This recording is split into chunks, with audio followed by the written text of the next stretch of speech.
Okay guys, MCU is in full swing and our movies are making so much money. The next film I want you to pitch me is for a female-led superhero film. What do you got? Yeah, how about Black Widow? Black Widow? Now, would anyone actually want to see that? I mean, I don't think it's the kind of film that a random 14-year-old boy is going to make a whole video series out of on YouTube now, is it? Any other ideas? How about a film about Gamora? Gamora?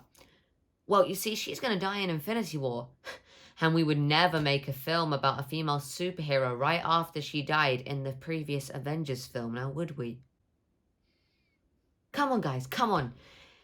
Something easy to market, something that lets you know this is an MCU film. Why don't you pitch a film where MCU is in the title? Put MCU in the title. No, we can do that, but we could put Marvel in the title. Yeah. Okay.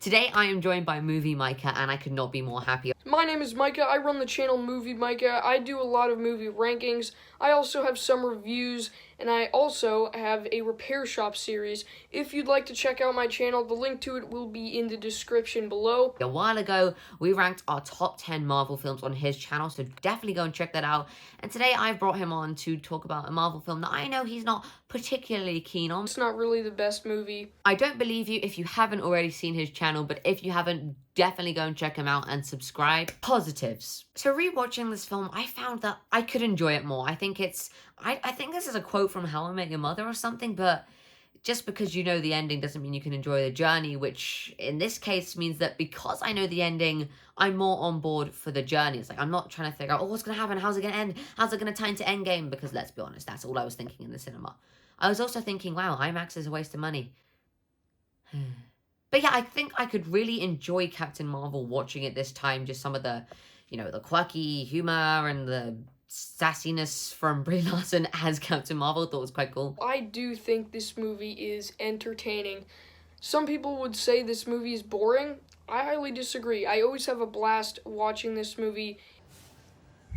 It's funny to see this sort of younger, naive version of Sam Jackson. Obviously, the de-aging CGI is just amazing. I mean, yeah, you have a lot of source material, you know, Sam Jackson in the 80s. When does this film take place? I'm pretty sure it's the 80s, right? 9 Inch Nails, all of those pop culture references. But actually, there aren't a lot of pop culture references, which is kind of surprising. The Flurkin goose cat thing actually worked surprisingly well. It's just kind of like a funny thing thrown in there. And it was used towards the end when Talos is impersonating the Kree guard and the goose doesn't attack Talos. It's like a subtle way of telling us that this is Talos without, you know, having to spell it out, which I thought was pretty cool. You know, rather than Hux coming on and saying, I'm the spy.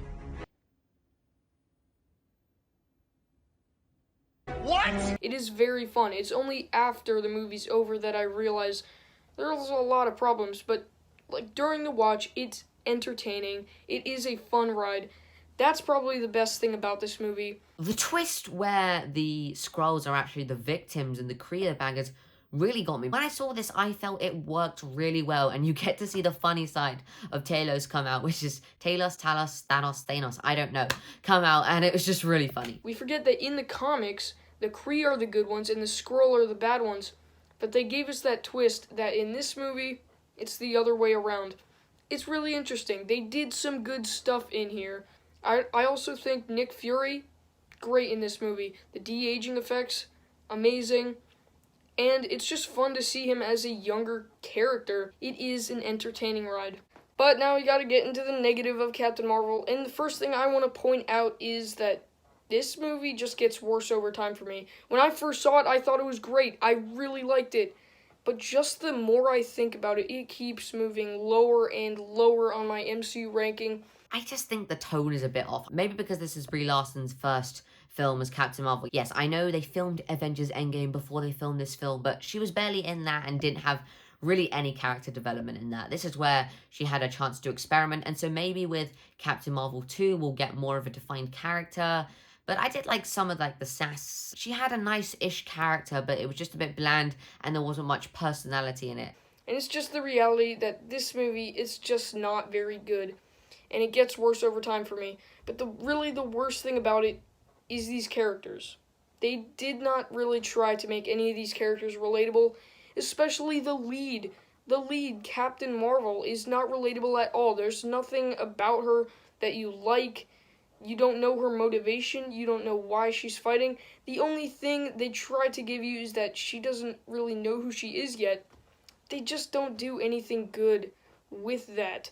And earlier I said that Nick Fury was great, and they even cheapen his character by making Goose rip his eye out. I know you wanted a joke where the Flurkin scratches out Nick Fury's eye, but come on, the Russos put that line in Winter Soldier for this really cool, Last time I trusted someone, I lost an eye.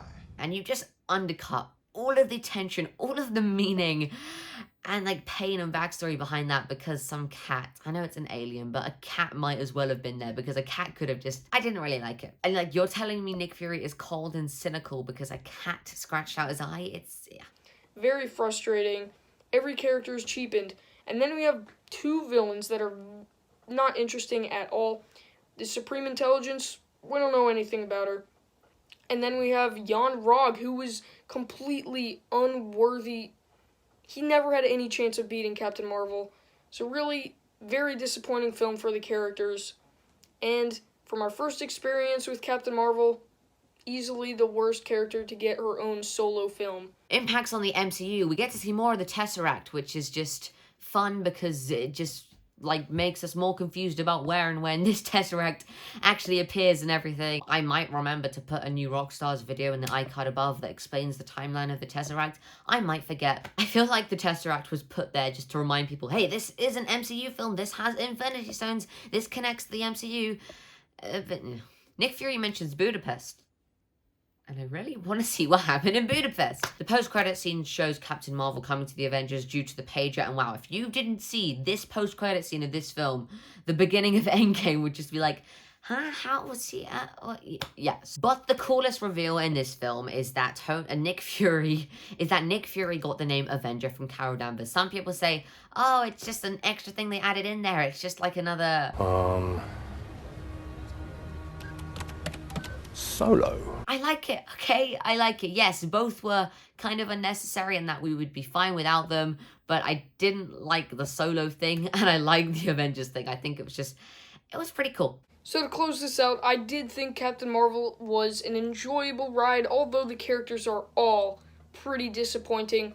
Overall, I'd give Captain Marvel a 6 out of 10. Guys, I'm going to get this film a 5 out of 10. I just feel like it took a big leap and didn't quite stick the landing, but I'm very excited to see Brie Larson play this character in future MCU films. Once again, Josh, thank you for having me on your channel. That was a fun time, even though Captain Marvel isn't that great. Thank you, Micah, for appearing on my channel today. It was so fun to have you. Definitely go and subscribe to him, guys. You won't regret it. He has some amazing content. I'm Josh. This is Movie Micah signing off. And this is After Credits, a place to review, rank, and react to movies with you. I'll see you next time.